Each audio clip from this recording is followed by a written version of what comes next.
What's up, YouTube? Wraithyn here with a new series on how to play each of the gods in Smite.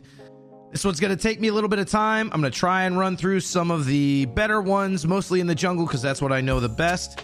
So stick around. Make sure you drop in the comments who you want to see me give instruction for, and let me know what you think of these videos. Again, this is really going to be at a base level of play. This is not going to be like super high level min-maxing strategic stuff. It's going to be the basics for each god, some typical min-maxing, like how to start, ways to leverage their kit and things like that. So keep an eye out. Let me know what else you guys want to see. Today we're going to talk about Tsukuyomi, the highly anticipated burst assassin dropping on the live servers this week. So strap yourself in. It's time to learn everything you need to know about the Japanese god of the moon, Tsukuyomi. All right, first things first, let's talk about the basics. Tsukuyomi is a high damage, low mobility assassin with one of the sickest ultimates in Smite to date. He is currently strong all game, but his lack of mobility makes his late game slightly weak if you don't know how to pick and choose your engagements absolutely perfectly. Also of note, he's actually the first assassin that has no mobility whatsoever. Yes, you could argue his ult is mobility, but really you can only use it as mobility if you are going into the enemy team. You can never use it as an escape or a disengage, which is completely unique to the assassin class. All right, let's get into the abilities. Tsukuyomi's first ability is a straight line shuriken that does decent damage, passes through minions, and sticks to gods, allowing you to pick it up to reduce the cooldown. The next auto attack after using this ability has a movement speed steal, meaning you move 25% faster and the enemy is 25% slower. His second ability is Kusarigama, where he swings a chain blade on both sides of himself and ends with a final straight line smash in front of him, stunning the enemy. The two swings on the left and right side are disarms, so it's extremely effective against hunters. And the stun in the middle does an insane amount of damage. This is his primary damaging ability and should be what you max out first. Third, the Silver Moon Caltrops. This basically is just a large crescent-shaped ability where he tosses caltrops, those little spiky things, down on the ground, and it damages enemies that walk through it. They have to be moving. They can't be standing still. And it also empowers your next basic attack into a ranged attack that does true damage that scales off of your physical power. This is an extremely strong ability, but this is pretty much the last thing you're gonna level.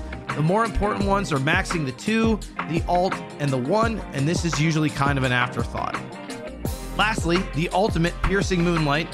Tsukuyomi shoots out 4 beams of light and then dashes to each of the targets that he hits with that moonlight over and over and over again and lands on the last person that he hits.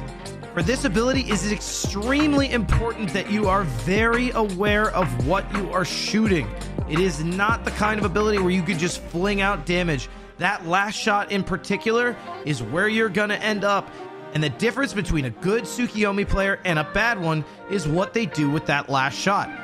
You could do a ton of damage to their backline with the first 3 shots and then use your last one on maybe say their front line to get yourself out of trouble. If you practice nothing else on Tsukuyomi, try and practice your ultimate shots and landing them in an order that makes sense for where you want to end up.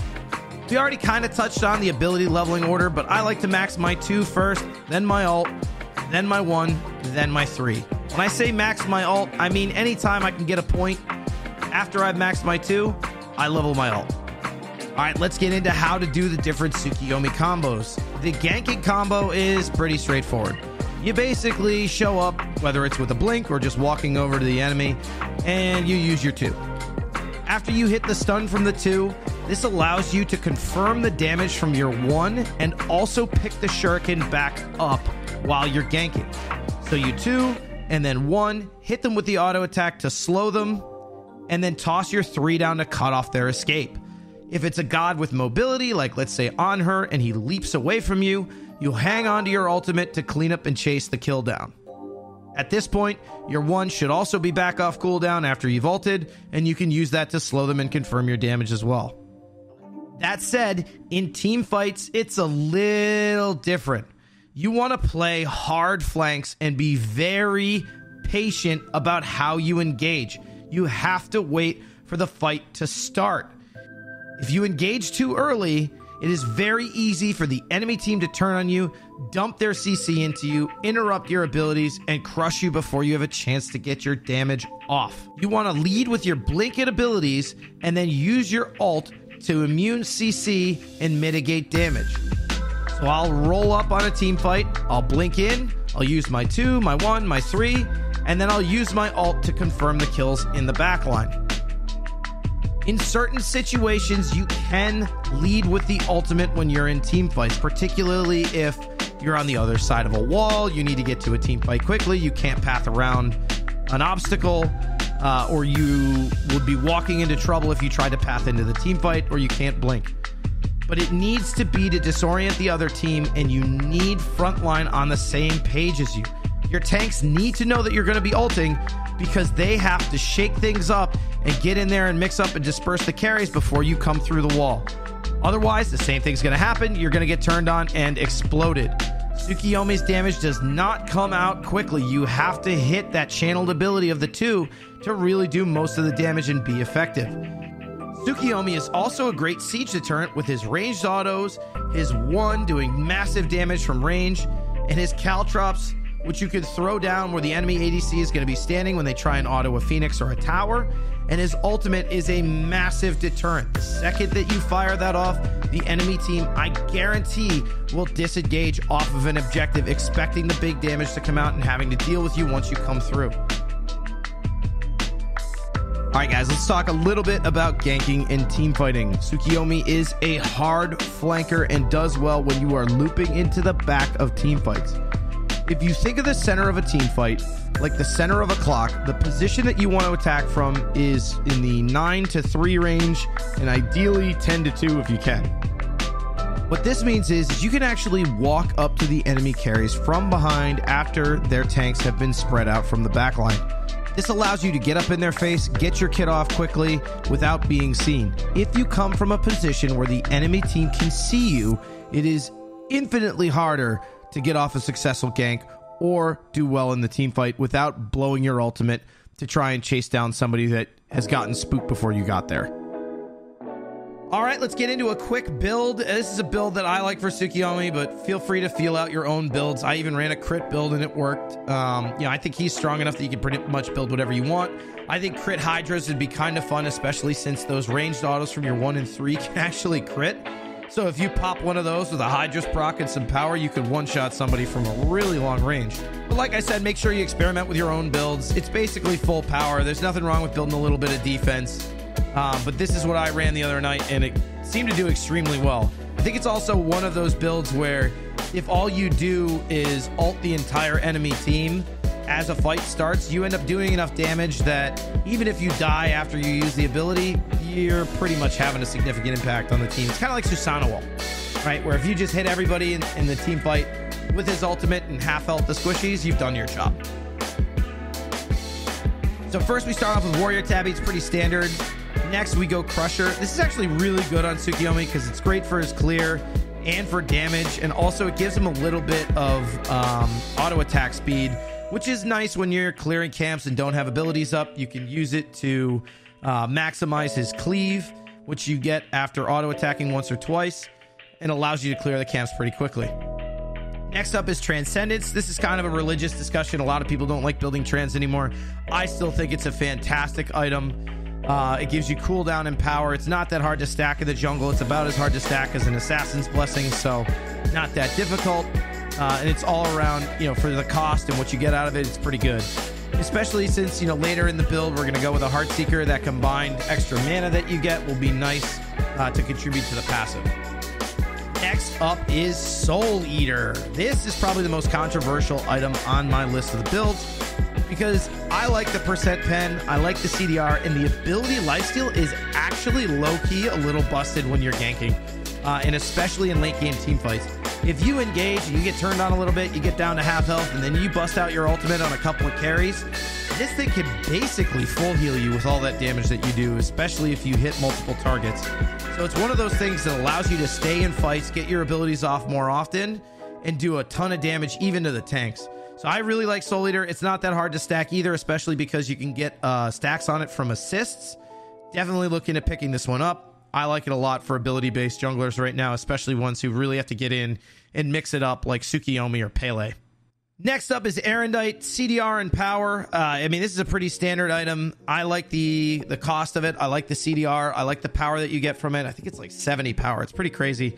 The passive is pretty cool too, especially if you are initiating with your ultimate in some of these fights, and then you come out and you want to do some big damage with, like, say, your 2. The Erendite's going to make it so that you do a ton of damage after you come out of that ultimate, which is great. Next up is the big boy Heartseeker. Percent pen, damage passive, gives you mana, gives you tons of power. This is just a great all-around buy, especially for any ability assassin that you've got, not just on Tsukuyomi.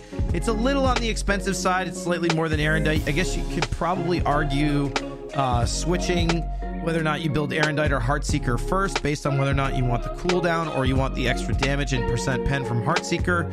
If their tanks are giving you a problem, you could pick up the Heartseeker first, just to get yourself that 20% pen. It's a great item. Absolutely, you could pick it up either, 5th or 6th. All right, lastly, what do we trade out for boots? There's 2 options here for me.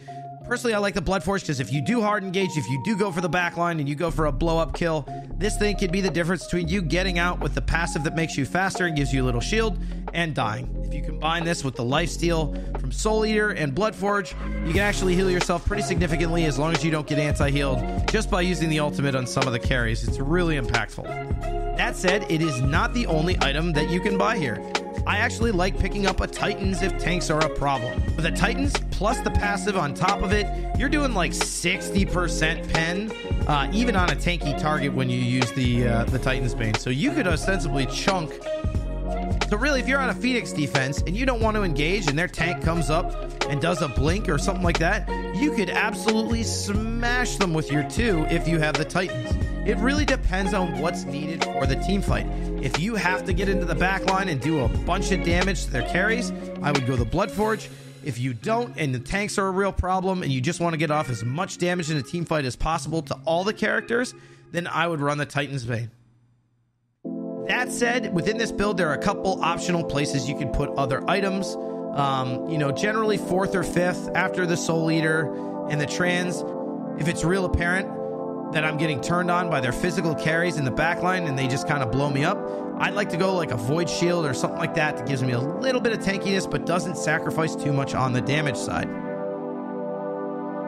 Basically, this build gives you a solid amount of percent pen at 20%, full CDR at 40% if you get a red pot, lifesteal, particularly from Soul Eater, which can heal you up in a fight, and it allows you to keep going.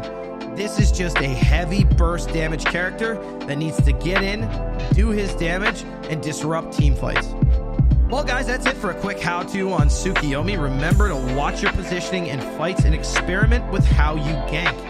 I've listed 1 combo. Let me know if you use something else that works differently for you, but pay special attention to team fighting in particular. When I talk about flanking, you want to come from the side or behind the carries almost every single time, and you need to path and ward accordingly so that you're able to do that. Your biggest advantage on Tsukuyomi is not being seen, and your damage should come as a surprise. Position with that in mind, and I know you guys will do great. Let me know in the comments what you guys think. I hope you like Tsukuyomi as much as I do. Give me some suggestions on gods you like to see me do these on. We can go through some tips and tricks. I know Tsukuyomi's kind of basic, but we can go through all the different min-maxing on the gods that you guys want. So let me know what you guys would like to see next. Thank you for watching, and I'll see you on the next one.